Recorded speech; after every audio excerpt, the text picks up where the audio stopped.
My name is Louise Baricako. I'm a Burundian. I'm in exile in Rwanda. I lived there since 2015. And I'm chairing a women organization called Mouvement Inamahoro. Inamahoro means in French, means women peace builders. 1325 is a very important thing in Burundi. We have started engaging in the women peace and security even before 1325 came.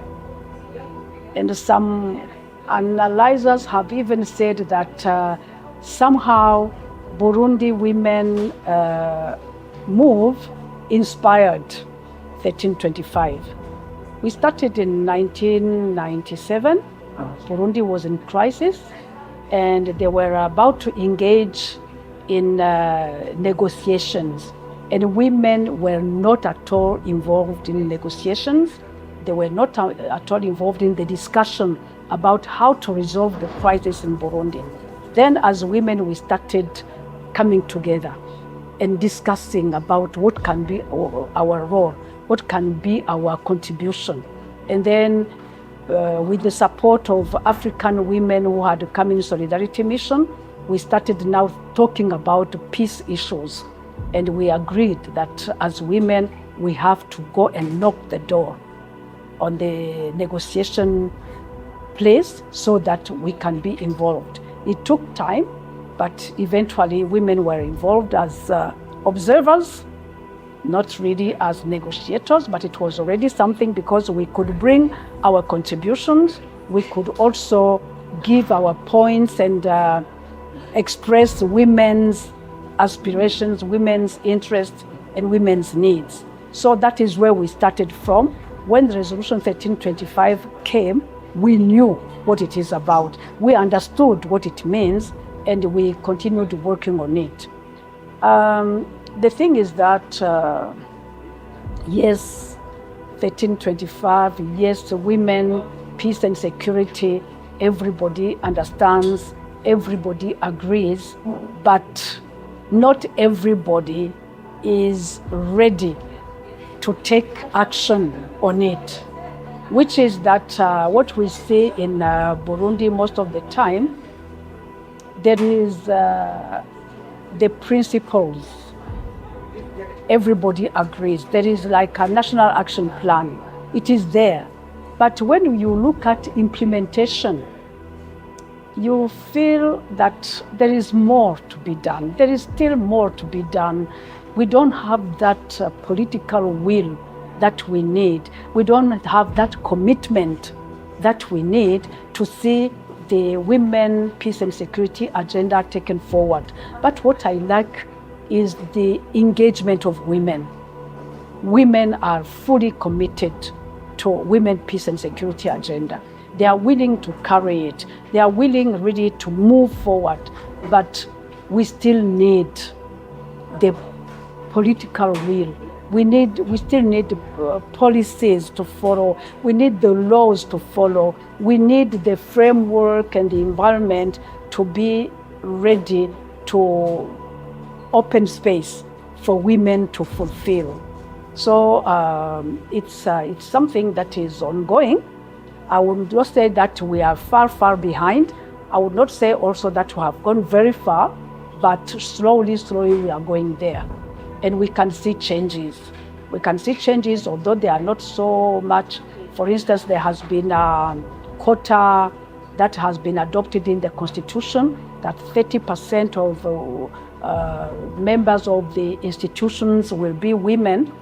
Yes, 30%, yes. But is it an issue of number or an issue of impact?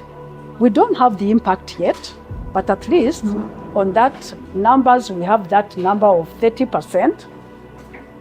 It's not enough. It's not really what we believe should be, but it's a starting point. So we are moving slowly as in other African countries, but much more can be done. And I believe it is women who must stand and who must strongly believe and remain committed to ensure that it happens, because it has never been automatic. It has not been, is never been easy. Women have always been to grab and to speak high and to remain determined. And that determination, I mostly believe that we have it. What we can do more, there is a lot. There is a lot we can do more. Part of it is on our side as women. Part of it is on the side of the leaders. Part of it is on the side of the communities. For instance, let me talk about this positive masculinity we are talking about. Yes, it is coming, but it is not there yet. When I see the challenge of the patriarchal aspects of our cultures, like in Burundi, for instance, do you know that until now, Burundi have no right to heritage because of patriarchy? You see, this is something I cannot change. This is something we cannot change only as women, but this is something we cannot keep silent about. We have to keep talking about it. And this will need the commitment of these men as our brothers, as our husbands, as our brothers. And it will need the commitment of women to dare, challenge culture. Because culture is not there to make us crippled and unmovable.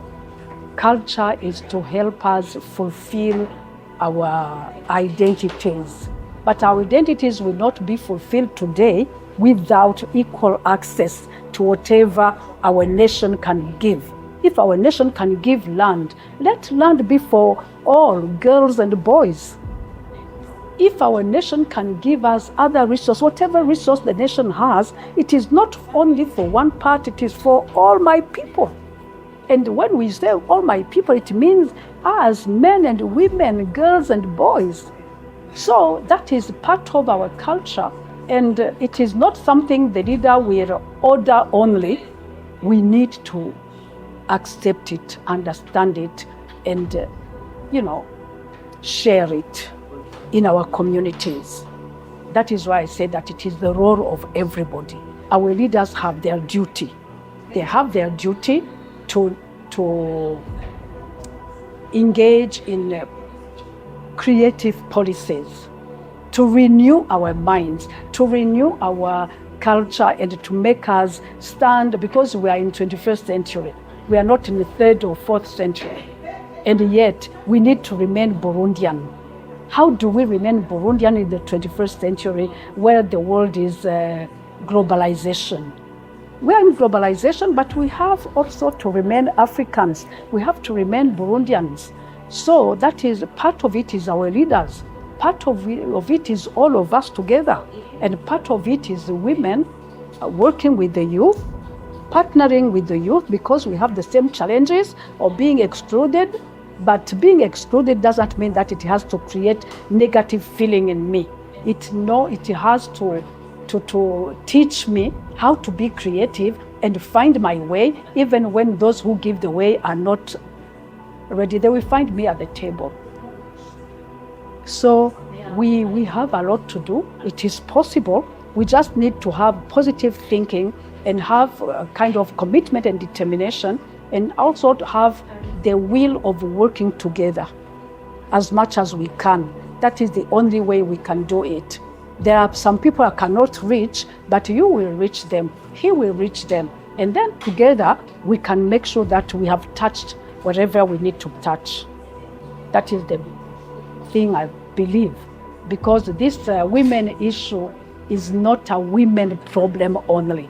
It is a national problem, it is a community problem, it is a family problem. So we have to deal with it together. Finding one word would be difficult, but it was a very good time really to bring us back to where we started from and where we are today. And what I gather from all this is it is possible it is possible for Africa to change and to change positively. We are talking about the challenges of funding and what. There must be a possibility of us reinventing our way of doing things and our way of building resources in such a way that we don't need always to wait for the funders to come, but probably they will come needing us, not that we always go to need them and ask them, but we have also something to give. So I think